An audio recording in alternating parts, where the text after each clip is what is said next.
came to Canada to calm your soul. Yes, to calm my soul. Everything was just telling me to leave, like I had to leave. What's the steering wheel of a plane called? Yeah, just yes. How are we adults and We do not know that. Call it the steering wheel. the steering wheel. Hey, welcome back to Vybes N Visas with me, Charlie Karomi, and the one, the only Hilda. What up, Hilda? Hi. Do you spell your name with a H at the end? No, or I just do an not. A? Okay, okay. Yeah, but people always add a H in the end. Yeah, no, there are different spellings. Yeah. I've seen Charlie spelled Charley. Different flavors, sisters. Speaking of flavors, what is this? Oh, I am so excited. Fun fact, this is Charlie's first drink. Well, Yeah. I'll say what it is soon, but... What is it? What is it? This is the best creation since, I don't know, Sliced bread. Yeah, since sliced bread. This drink is called a bubble tea, and I am completely addicted to it. So what they do is, this is milk tea, like chai. Chai, okay. It's milk tea, Uh-huh. and then they have brown sugar pearls. Sukari guru. It's sukari guru. Yeah. Honestly, yeah. But it has pearls. So si nguru kabisa ni, Yeah. it's called pearls. So this is brown sugar pearls. And yeah, so this is I think it's a Taiwan. Yeah. It's a Taiwanese. Yeah. You actually need to shake it. So just, yeah. Well, you need to like have your pearls move around. So Okay. Hilda was so mortified or so shocked that I've never had bubble tea before. I'm like, listen, Yeah, perfect. me am a kamshamba. Okay. that's good. Yeah. That's good? Yeah, that's good. Okay. And then, so this is a tricky part. It's poking the hole on the top. So How you is have that to, tricky? No, well, because you have to do it in a force enough that does not bring the milk up. Oh, so that it doesn't spill. Yeah, it doesn't spill. So you need to be fast enough and not too forceful. So 1, 2. Wait, please sit down just in case. Okay, it spills. you do it. Okay. No, we do do it on the count of 3. 1, 2, 3. Oh, see, mine. I did it super clean. I know, mine is actually worse. Come on, I'm a natural. You Come are on. a natural. I is a natural. Okay. This is how people in Victoria live. Cheers. Okay. This is it's very addictive, so hopefully you like it. Okay, this is my review of bubble tea.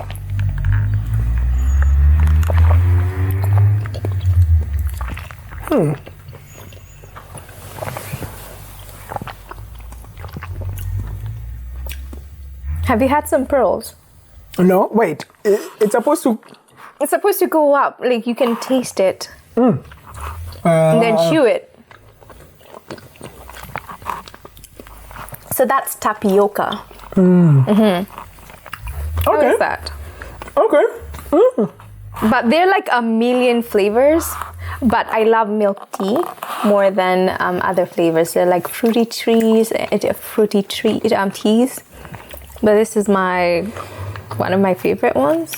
So what I'll tell you, the chewing, the two pearls gives it something. It's not that it's not just the drink. The drink is nice, but the pearls as well. You're drinking as you chew. Okay. It's called boba. Okay. Boba. Yeah, boba. So how is it? Out of 10.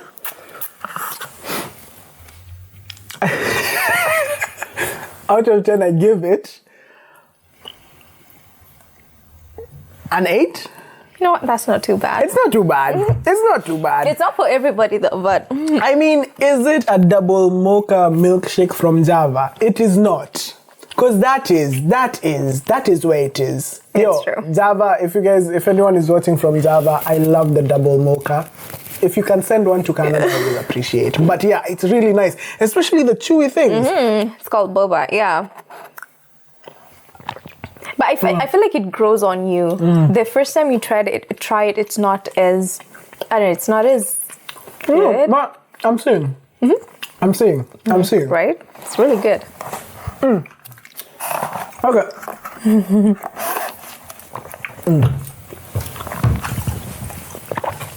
Right? I told you. Okay. I'm seeing. I told you. You're converting me slowly. Okay, so where were we in the story? In the story, you've got an admission to TRU, you're just about to leave Kenya for Canada, you pack up your bags. Was it difficult, like saying goodbye to people? Or for you, was it like, I'm going? Was it a difficult goodbye for you? It was mostly difficult saying goodbye to, you know, close family and friends. Again, I didn't tell a lot of friends that I was leaving, but it was extremely difficult. There are people who just woke up and then see your Instagram, they're like, Neko. No, but I'm not on Instagram. Oh, you're not on... No, oh, your just business my business is on Instagram. I'm not on Instagram myself. So you just snuck out? Yeah, I just snuck out. Wow. Yeah, like... Okay. I told very few people, very, very few. But it was more like, if I go and find it didn't work out, I can just come back and... It's like, I haven't seen you in 2 months. I've just been in Kirinyaga. Yeah, exactly. Yeah. So it didn't tell a lot of people, keeping that circle small, which is sometimes important. Yes. Keep that circle small. Yeah. You left, that was 2019? Yeah. Then you came to Canada. I did, yeah. Was... COVID hadn't hit then, had No. it? So travel restrictions weren't like a big thing. Yeah. Tell me about the move. So remember how I told you the reason why I left was because my soul was very restless and I need to find a way to calm it down. Yeah. And I figured, you know what? See, we've planned that Canada, like we've agreed that we're going to Canada. And so as soon as we land in Canada, then our soul should be at peace. Yeah. Because I've given you what you want. Exactly. Sure. No, I should be fine. So pack my bags. I packed 2 suitcases, you know, left my mom to handle all the, you know, my place, just leaving it and selling everything or whatever. So my mom dealt with that. But I just packed my 2 suitcases and my small bag and off I went. Your flight, how did your flight go? Nairobi to what? Amsterdam, Paris, No, I went to Frankfurt. So I flew from Kenya to Frankfurt. Were you flying Lufthansa? Yes. Is it Lufthansa or Lufthansa? It's Lufthansa. Oh, okay. I think. Lufthansa. So Frankfurt and then Vancouver. Yes. So that was the journey, and then from Vancouver to Kamloops because I had my suitcases, so I did not get off. I just went straight to Kamloops. Oh, the plane went all the way to Kamloops. Yeah. So I booked it. Yeah. Shout out to Fred. He's the one who actually booked my flight. So nice. Yeah. So I get to Kamloops and I remember alighting and getting my suitcases. I was like, okay, all the anxiety and all the restlessness should have ended. And I remember just sitting there and waiting and thinking, okay, why, you know, as though I was supposed to feel, you know, that feeling of catharsis or that restlessness was supposed to go away or just feeling free. It should have gone away as soon as I landed. So I was like, you know what? I still felt it. I was like, you know what? Maybe it's the jet lag. So we will just wait and see. Yeah. As maybe jet lag niki pumzika itaisha. Yeah. You always underestimate the jet lag. You're like, I won't be that tired. Oh, and how your biological clock gets messed up because of the time difference. True.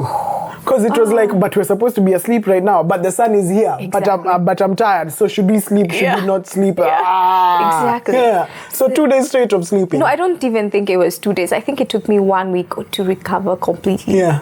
So 1 week to recover completely, and I still felt, and I think it was like that anxiety was like, I just left everything that I know, like my safety net, my comfort zone, and came to start over in a new place. And then the anxiety set in, like, what did I just do? When you made the decision in Nairobi, your mind was chill. My mind was chill. Because your soul was leading you, your heart was leading you. Yeah. But when you got to Canada, like, your brain checks it. It's like, now that you've come here, wait a minute. What are we doing? What are we doing? Oh, I can imagine, because you had a job back home. I did. I had a job. I had my own place. I was comfortable, but I was not happy. I was restless. And so I come here, I'm like, then the brain just hits. It's like, okay, we just left everything. We know, you're coming here to a place where you do not have any family or friend. What did we just do? And so I remember, and then the first month, I don't know if you struggled with this, but everything being so different, it also goes to the food. ukifika, uliweza kutest kitu yoyote for the first 3 months? Wait, you couldn't taste for 3 months? You didn't have that problem? I don't think I did. Are you serious? Yeah. Wait, you couldn't taste anything? Everything was so bland.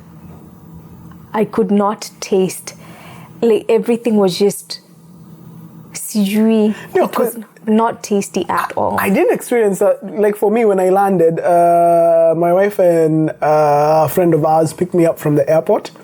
And the first place we went, I got a burger from A&W. And I was like, oh, this is nice. This is tasty. Oh, no. Oh, my goodness. Oh, you couldn't taste anything? I couldn't. Everything was just so bland. It tasted so bad, like cardboard. Oui. I kid you not. Like, I went to Popeyes. And I tasted, I was like, what is this? The Popeye's chicken sandwich. Popeye's chicken, it's not it. It is not Listen, no. You will not come on this channel and besmirch the good name of the Popeye's chicken sandwich.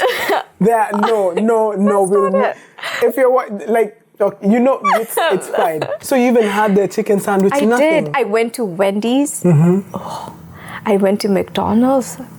What was going on? Did you understand? Like, did you figure out what happened? Yeah, because I talked to other Kenyans and they're like, and I told them, is it just me or is the food just tasting so bland? Like, it does not have any taste. I was like, yeah, you know what? It will take you about 3 months to get used to the food. And I'm so surprised you did not have this experience, but I could not taste anything for 3 whole months. Unapika chakula ka spices and it still doesn't taste. Oh, I kid you not. You land in Canada, you go to TRU. Yes. How was TRU as a university? It was... How was your experience? Was it better than your bachelor's back home? Oh, for sure. It was definitely better because in terms of the quality of schooling, I would say Canada is top notch. It's really, really good. Like, it's expensive, but it's really, really good. It's extremely expensive. But it's really, really good. It's really, really good. Okay. You enjoyed your time. And this time your uni days didn't go past in a blur. It didn't. You actually, But it was extremely stressful. And here's why. The pace at the school, the pace at which they teach you. Like, come on. It's only the first week that I felt it was like, okay, this, you know what? We can do this. The school, like the workload is not that much. Oh, let's get to week 2. Oh, you already have like 10 group works. You have a presentation, you have a project, you have this. Everything is due in like the same day or week. No slack. Because master's programs, you expect masters to be a bit easier because they're meant for professionals, someone who's probably working and doing their master's. Yeah, in Kenya, maybe in Kenya you'll feel it's easier. Yeah, here it was on the go. But come on, you finished it. I did. How long did it take? It took me 2 years, but here's the thing. When I arrived, I met some people, they were Kenyans, and they were like, they know Lizana, oh, what are you doing? What are you doing? And like, yeah, I'm in MBA, and they all look at you like, unafanya MBA. You know, MBA is so hard. Like, we have people who've dropped, who are not doing it anymore. Like, they came here to do their MBA, but they're not doing it anymore because it's so hard. So, najua nikaingiza baridi. I'm like, did I make a mistake? Yeah, it's like, will I need to drop this and take another course?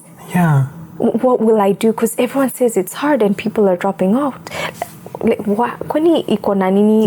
What is it that you don't know? Exactly. Yeah. So I started it. It was overwhelming for sure, but it wasn't hard. It wasn't like impossible to do. It was just very overwhelming and involving, I guess. You can't like take an off day. You're on. You're in it.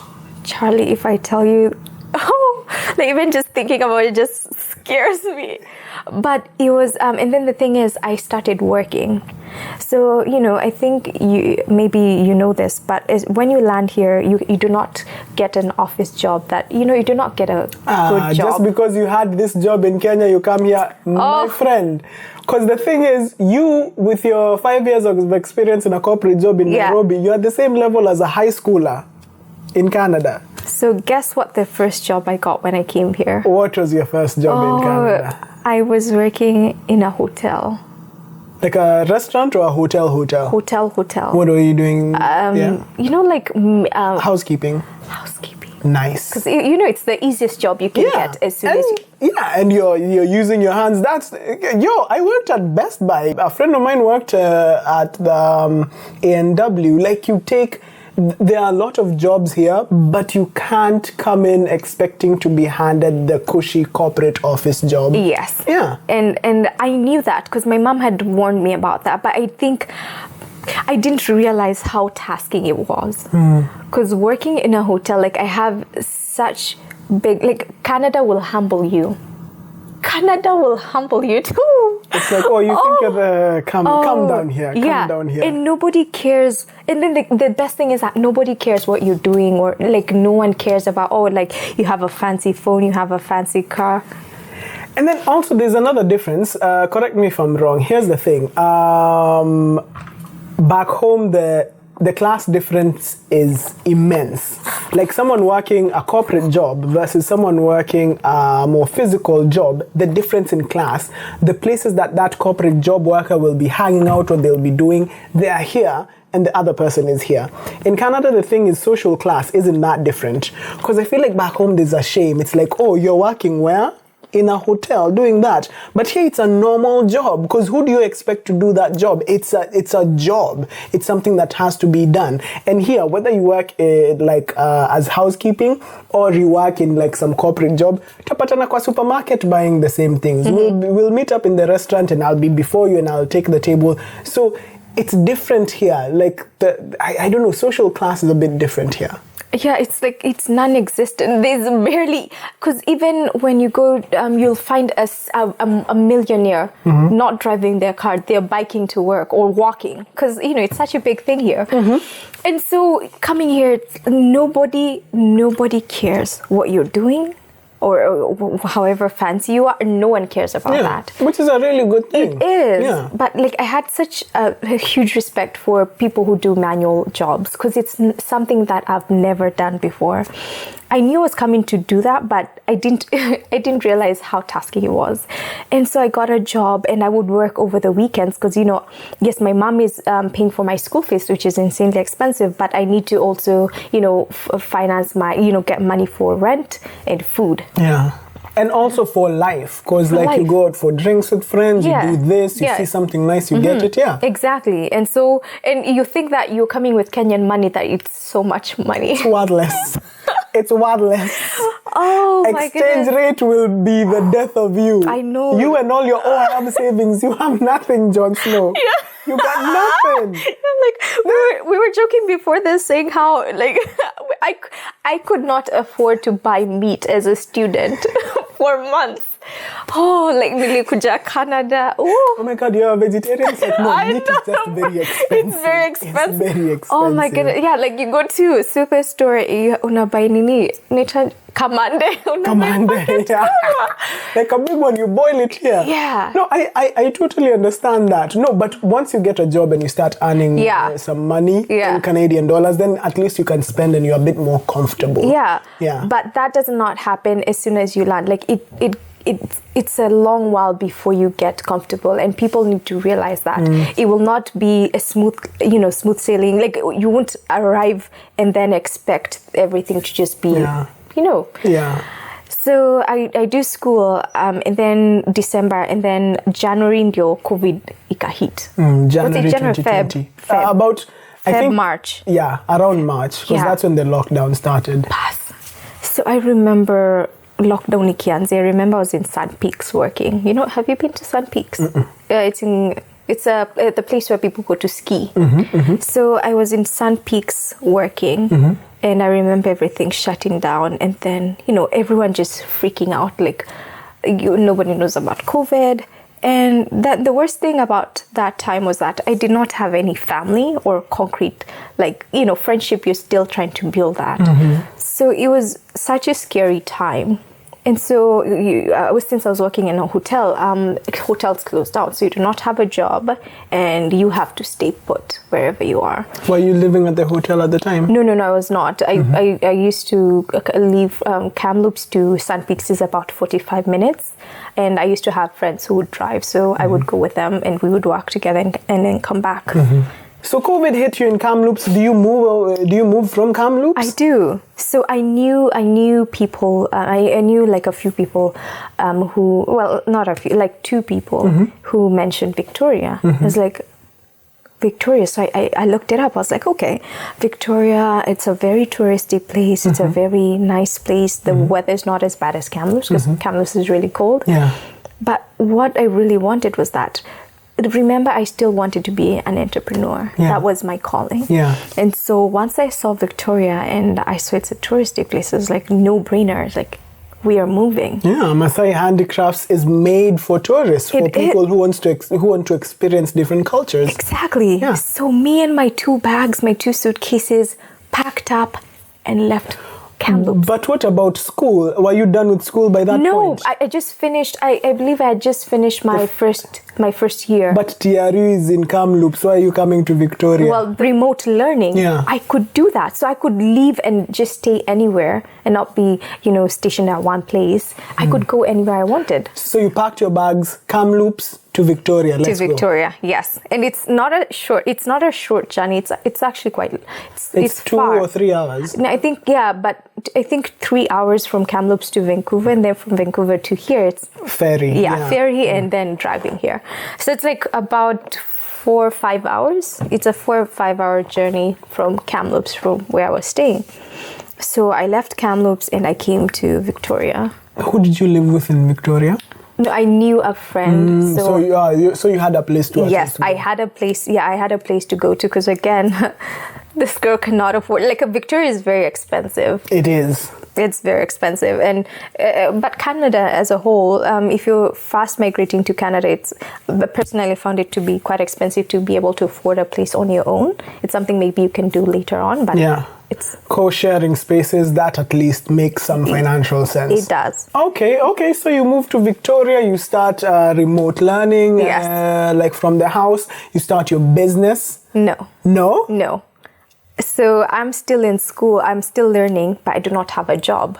Because remember, as an immigrant, because I want to settle in Canada, I need to find a job that can actually sponsor my visa and my PR, my permanent residence. Oh, because you're on a student permit. Yes. And I've heard that usually when you want a job that can take you closer to permanent residency, which is the path to citizenship, you get a job that contributes to the social well-being of the community. Yes. Yeah. Exactly. So mostly they will prefer, technical, like what do you call it? The job that Karen does. What group does it fall under? Trades. Yeah, trades. Yeah. Trades is a big thing here. Yeah. And also, healthcare is also big. Yeah, and social work, caregiving, and all of that. Yeah. Yeah, but corporate job as well. Corporate job will give you permanent residence. So I knew I needed a job, like a good office job, because I was so tired of doing hotel job. It's very hard. Like, I lost half of my kilos. I don't even kupata mwili.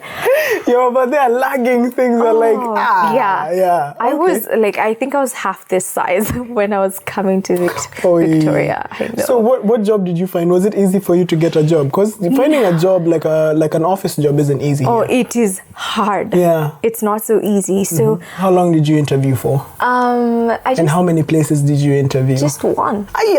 Yeah, like one punch knockout. Just one, but I had like 3. I think I had 3 or 4 arranged. Yeah. But I did the first one, and it happens. Like, I was so lucky that happened. But they were in need of someone like right there and then, so they were willing to. And you're like, I'm here. Yeah. So they were willing to hire someone on a temporary basis just to check them out, because they needed someone right there and then. So I got the job.